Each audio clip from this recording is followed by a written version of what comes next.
ಕಾರ್ಯಕ್ರಮದ ನೇತೃತ್ವವನ್ನು ಮತ್ತು ಅಧ್ಯಕ್ಷತೆಯನ್ನು ವಹಿಸಿರ್ತಕ್ಕಂತಹ ನಮ್ಮೆಲ್ಲರ ಪ್ರೀತಿಯ ಶಾಸಕರು ನಾಯಕರು ಆದಂತಹ ಕೆ ಗೋಪಾಲಣ್ಣನವರೇ, ಶ್ರೀಮತಿ ಹೇಮಲತಾ ಗೋಪಾಲಕರವರೇ, ಮಂಡಲದ ಅಧ್ಯಕ್ಷರಾದಂಥ ಡಾಕ್ಟರ್ ನಾಗೇಂದ್ರರವರೇ, ಜಯರಾಮಣ್ಣನವರೇ, ರಾಘವೇಂದ್ರ ಶೆಟ್ಟರೆ, ವೇದಿಕೆಯಲ್ಲಿರ್ತಕ್ಕಂಥ ಎಲ್ಲ ಗೌರವಾನ್ವಿತ ಅತಿಥಿಗಳೇ, ಸಭೆಯಲ್ಲಿ ಉಪಸ್ಥಿತರತಕ್ಕಂಥ ಇವತ್ತು ಜವಾಬ್ದಾರಿಯನ್ನು ತೆಗೆದುಕೊಳ್ಳಲಿಕ್ಕೆ ಎಲ್ಲರೂ ರೆಡಿಯಾಗಿರ್ತಕ್ಕಂಥ ನಮ್ಮೆಲ್ಲರಿಗೂ ಕೂಡ ವಂದನೆಯನ್ನು ಸಲ್ಲಿಸ್ತಾ, ಭಾರತೀಯ ಜನತಾ ಪಾರ್ಟಿ ಬೇರೆ ಪೊಲಿಟಿಕಲ್ ಪಾರ್ಟಿಗೂ ಭಾರತೀಯ ಜನತಾ ಪಾರ್ಟಿಗೂ ಒಂದು ವಿಶೇಷ ಆಗ್ತಾ ಇದೆ.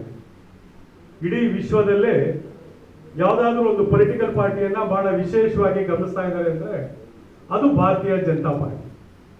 ಯಾಕೆ ಭಾರತೀಯ ಜನತಾ ಪಾರ್ಟಿಯನ್ನ ಇಡೀ ವಿಶ್ವದಲ್ಲೇ ನೋಡ್ತಾ ಇದ್ದಾರೆ ಅಂತ ಹೇಳಿದ್ರೆ, ಇವತ್ತು ಇಡೀ ವಿಶ್ವದಲ್ಲೇ ಅತ್ಯಂತ ಹೆಚ್ಚಿನ ಸದಸ್ಯತ್ವವನ್ನು ಹೊಂದಿರತಕ್ಕಂಥ ಯಾವುದಾದ್ರೂ ಒಂದು ಪೊಲಿಟಿಕಲ್ ಪಾರ್ಟಿ ಇದ್ರೆ ಇಡೀ ವಿಶ್ವದಲ್ಲಿ ಅದು ಭಾರತೀಯ ಜನತಾ ಪಾರ್ಟಿ. ಇವತ್ತು ನಮ್ಮೆಲ್ಲರ ಪ್ರೀತಿಯ ನಾಯಕರು ಪ್ರಧಾನಮಂತ್ರಿಗಳು ನರೇಂದ್ರ ಮೋದಿಯವರು ಕೇವಲ ಭಾರತಕ್ಕಷ್ಟೇ ನಾಯಕರಲ್ಲ, ಭಾರತಕ್ಕಷ್ಟೇ ಪ್ರಧಾನಿ ಅಲ್ಲ, ಇಡೀ ವಿಶ್ವ ನಾಯಕರಾಗಿ ಹೊರಹೊಮ್ಮಿರುವಂತದ್ದು ನಮ್ಮೆಲ್ಲರಿಗೂ ಕೂಡ ಹೆಮ್ಮೆಯ ವಿಚಾರ. ಈ ರೀತಿಯ ಒಂದು ಪೊಲಿಟಿಕಲ್ ಪಾರ್ಟಿ ಬೇರೆ ಪಾರ್ಟಿಯವರೆಗೂ ನಮ್ಮ ಪಾರ್ಟಿಯವರೆಗೂ ವ್ಯತ್ಯಾಸ ಏನು ಅಂತ ಹೇಳಿದ್ರೆ, ಬೇರೆ ಪಾರ್ಟಿ ಕಾರ್ಯಕರ್ತರನ್ನ ನಾವು ಮಾತನಾಡಿಸಿದ್ರೆ ಅವರು ಮೊದಲು ಹೇಳುವಂಥದ್ದು ಅವರು ಒಬ್ಬ ನಾಯಕರ ಹೆಸರನ್ನ ಹೇಳ್ತಾರೆ.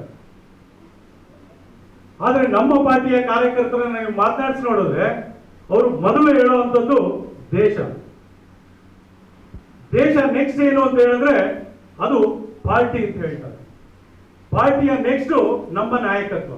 ಇದು ಬಿಜೆಪಿಯ ಕಾರ್ಯಕರ್ತರಲ್ಲಿ ಇರ್ತಕ್ಕಂಥ ವಿಶೇಷವಾದಂತ ಗುಣ.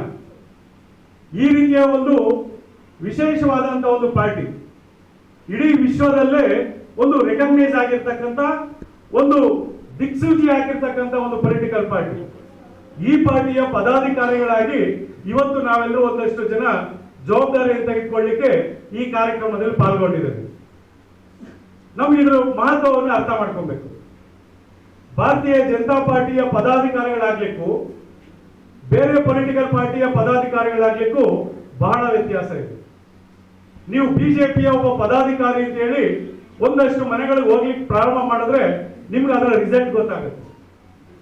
ಇವತ್ತು ಪದಾಧಿಕಾರಿಯಾಗಿ ಉಪಾಧ್ಯಕ್ಷ ಇರ್ಬೋದು, ನಾನು ಅಧ್ಯಕ್ಷ ಬಗ್ಗೆ ಹೇಳೋದೇ ಇಲ್ಲ, ಕಾರ್ಯಕಾರಿಣಿ ಸಮಿತಿ ಸದಸ್ಯರು, ಕಾರ್ಯದರ್ಶಿ ಅಂತ ಹೇಳಿ ಹೋದ್ರೆ ನಿಮ್ಗೆ ಅಷ್ಟು ಅಲ್ಲ, ಬಿಜೆಪಿಯ ಕಾರ್ಯಕರ್ತ ಅಂತ ಹೇಳಿ ಈ ಶಲ್ಯವನ್ನು ಹಾಕೊಂಡು ಒಂದಷ್ಟು ಮನೆಗಳಿಗೆ ರಸ್ತೆಗಳಿಗೆ ಹೋದ್ರೆ ನಿಮಗೆ ಕೊಡ್ತಕ್ಕಂತ ಗೌರವ, ನಿಮಗೆ ಸಿಗ್ತಕ್ಕಂತ ಆ ಒಂದು ಸ್ವಾಗತವನ್ನ ನೋಡಿದ್ರೆ ನಿಮಗೆ ನಿಜವಾಗ್ಲೂ ಕೂಡ ಖುಷಿ ಆಗುವಂತ ಒಂದು ಎಲ್ಲ ವಾತಾವರಣ ಕೂಡ ಇಡೀ ದೇಶದಲ್ಲಿ, ಅದರಲ್ಲೂ ವಿಶೇಷವಾಗಿ ಮಹಾಲಕ್ಷ್ಮಿ ರೋಡ್ನಲ್ಲಿ ಇಡೀ ಎಲ್ಲ ವಾರ್ಡ್ಗಳಲ್ಲೂ ಕೂಡ ನಿರ್ಮಾಣ ಆಗಿದೆ.